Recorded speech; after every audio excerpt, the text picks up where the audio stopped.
alaikum. Commune Sékou Mbalo, président comité organisation Djenkou Fouladou.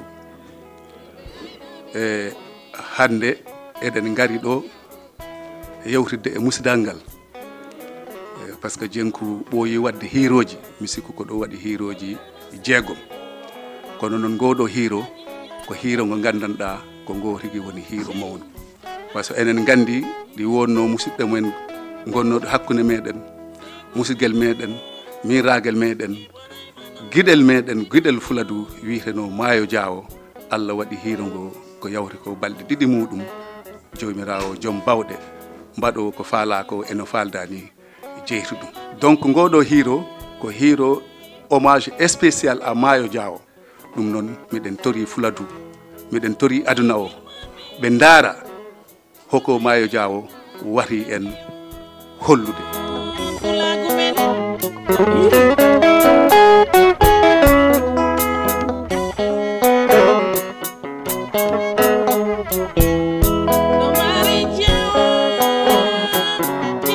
hande hirongo hanango welenni Cheikh Mbacké parce que si Fouladou noddi hen ko Fouladou notto mais ɗo noon hande ɗo jiirim hirongo ni wona Fouladou tan ari ɗo ko Dakar naɓe piinotimo hirongo ngo welenni inchallah ko joni joni ko fuɗɗata ni e yimɓeɓe piiwɗo kala mo jiiɗa ko hiiro jaleɗe welto ɗum wonɗo hande. oɗo giwruɗa arde hirde? min ko Guédiawaye. Markal Guédiawaye piiw calminama. salminɓe mi salmini kala mbimami garɗo hiiro he mi salmini ɗum mine yaaɓe gar e jaam koota e jaam ɗum noon kala garɗo ɗo ya Allah hokkumbo cellal dandamo kara e kasara ɗum tawede ko Allah meeɗa kam tawede joni noon mi ari larde hoko won Djenkou Fouladou eyyi oɗo giwruɗa arde hirde? min komin iwde Cité Dabel ɗo enen e nder salle he vraiment salo joni heewa hiro garɗen hiro Fouladou hiro Sénégal foof Dakar nawɓe piiw gari Djenkou Fouladou hikka woni 6e édition hommage à Papis Guelongal. mino weltiɗe mi faala hiro ngo wela continue mi ari hirde hande mi ari larde hiro Fouladou. Si vous êtes prêts pour le show DJ.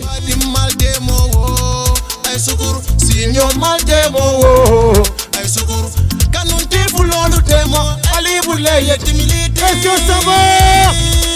Wow, go, hey, ay sukuru, hey, ay sukuru, hey, ay sukuru, alenanga sukurunde, ay sukuru, hey, ay sukuru, hey, ay sukuru, alenanga sukuru, ya dabo, ya kamoru ke wale maya sukuru, ay sukuru, alenanga sukuru, ya ladi ya kamoru ke wale kali jinde, ay sukuru, alenanga sukuru, kasio.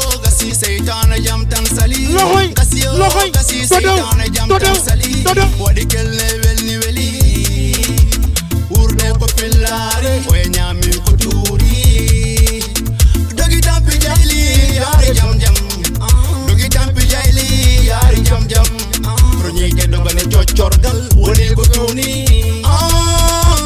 jam tan ɓuri welde sukkarɗi lewni basi ala jooɗo jalen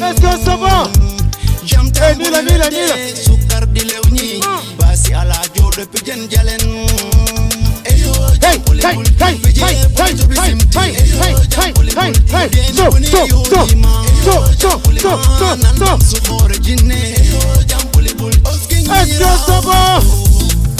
Sukur alinanga sukurunde ay sukur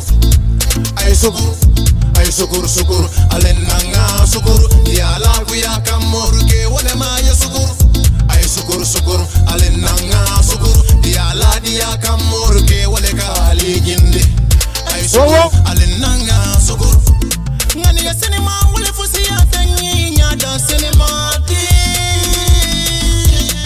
oda janni benja to sene yandi la ngani solu follow sene yandi Merci, on Diarama. Donc, nouvelle révélation 2018-2019. Nous avons Ofkin, nous avons Kolda, Yimbe Kolda, Mbelana Mboha, parce que Kalamboni, what a prouvé qu'on a une musique Mombo Watanino, mi fa la rankel na nombo ko moji. Et nous donnons Bams non Kankalamoni Mbo Ngandanta vraiment, musique du Mbo Watani à travers presque télé du Piu. Tout le temps il y a clip mourou modine hendoga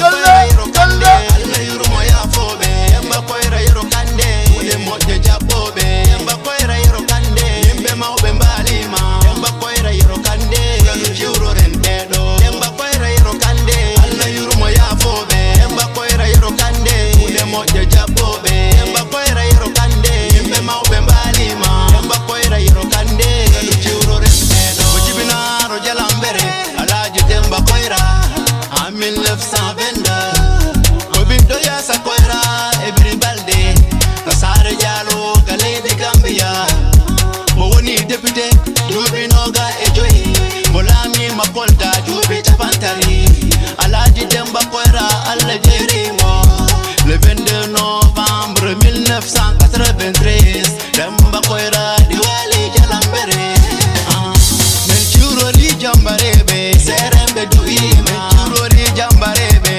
joni miji golle monde meji mol men jabi ligge monde serembe duima leydi ndi jari on demba koyra yero kande alla yuru moya fobe demba koyra yero kande ule moje jabobe demba koyra yero kande yimbe mawbe mbalima demba koyra yero kande chiuro rendedo demba koyra yero kande alla yuru moya fobe demba koyra yero kande ule moje jabobe demba koyra yero kande yimbe mawbe mbalima demba koyra yero kande chiuro rendedo e ade jawo 1927 bodanyaro jafena barodi fula dundi ko yero kande barodi fula dundi ko yero kande. Mesdames, Messieurs, distingués invités, pour cette édition de la maturité, nous avons voulu rendre hommage à des figures culturelles et artistiques disparues. Il s'agit de Papis Mbalo du groupe Gelongal, dont la famille et les amis sont ici représentés. Papis, qui nous a quittés il y a bientôt 1 an de cela, fut un digne fils du Fouladou, de la Casamance et du Sénégal. Pour notre association, il a, à côté de ses frères, contribué qualitativement au rayonnement culturel de notre association pour avoir participé à plusieurs éditions de notre soirée. Artiste talentueux et inventif, Papis a, durant son éphémère existence, marqué de son empreinte indélébile la musique sénégalaise et africaine. Aujourd'hui, il est certes absent parmi nous, mais je reste convaincu, comme le dit Birago Diop, les morts ne sont pas morts. Papis est sans doute en train de nous écouter, de nous suivre et nous encourager. Que Dieu l'accueille dans son paradis. Je voudrais saisir cette sublime occasion pour témoigner au nom de Djenkou notre sentiment de profonde affection et de reconnaissance au groupe Gelongal et à sa famille pour l'esprit de générosité et de solidarité qu'ils ont toujours manifesté à Djenkou Fouladou. Remercier la jeunesse de notre région d'origine, Kolda, Sénégal, Tikao, Tikanam. Monsieur le maire, hande himbe innovation de taille be mbadi hande kala be ginniri Papis Gelongal be mbadi rendre hommage on jirda on innovation. Non, on ko hommage pourtant on weydude parce que kala gandudo Gelongal et Papis en ko ligganibe vraiment leñol e wallu culture no mbimi nanti heni tay leñol andama han ko culture mudum yama culture tan ko identité ko demgal ngal. Donc ko sukaɓe gandanta vraiment ɓe ɓooyi waɗande Fouladou e wallu culture on si hande waɗama hommage e on goɗo hiro han on jarama ko awoy ñom makko pooj holal niñu solo lepo nice awoy yere sunu yaay wala boog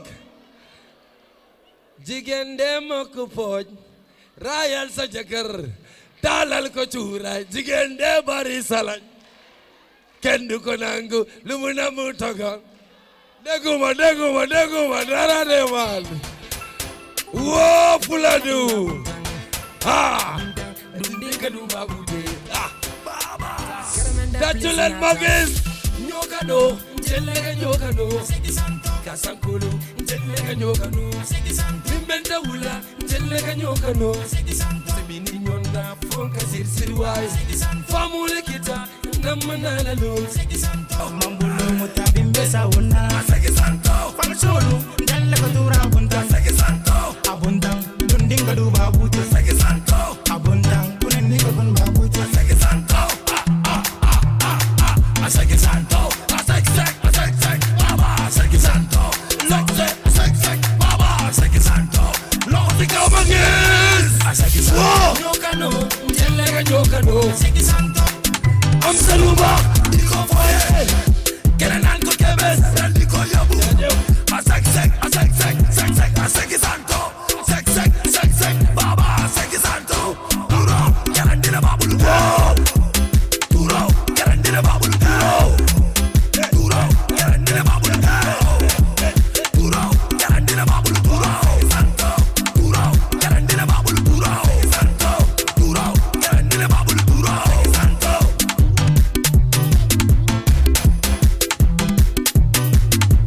Fuladu jara made asek baba asek santo asek baba asek santo sek baba asek santo baba asek santo. Andi que c'est toujours un plaisir de retrouver sa communauté. Yidugo les familles, yidugo le Fuladu nabe parce que mengala tout le temps occasion yagol Kolda hawde ron famille ko wada réunir Fuladu nabe ko. Donc c'est une très bonne occasion de retrouver toute la communauté en fait.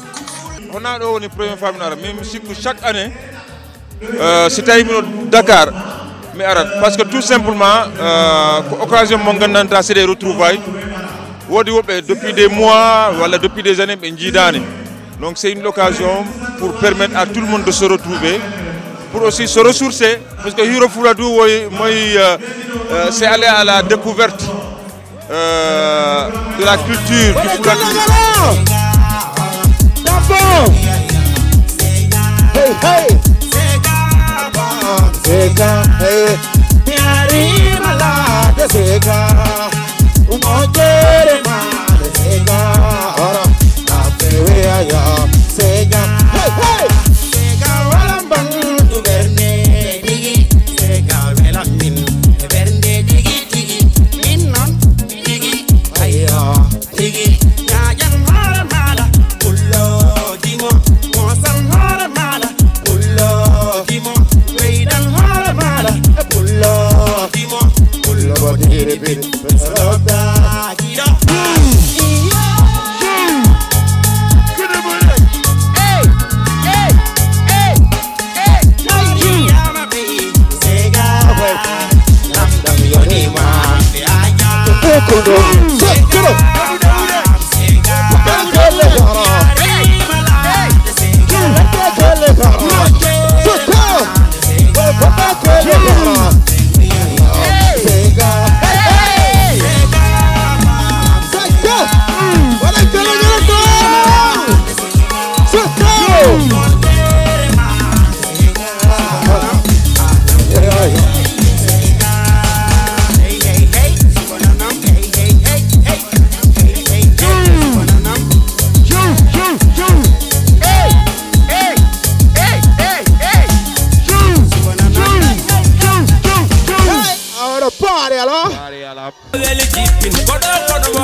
wono mbaɗen accueillir groupe Faro Faro Fuladu groupe Faro Fuladu ko kayen keddi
jottima joni min yi he fuɗɗama hewede enen ɗamini kono wowi wade ni Fuladu holliran en culture mum ɗo han ɓe Fuladu gonɓe ɗo région Cap-Vert ɓe Pimbel to inchallah ndeysan si affaire Papis gelongal mbaalo haalama haalte haala tan memammi sabu fi hoɗum ko région Kolda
On jarama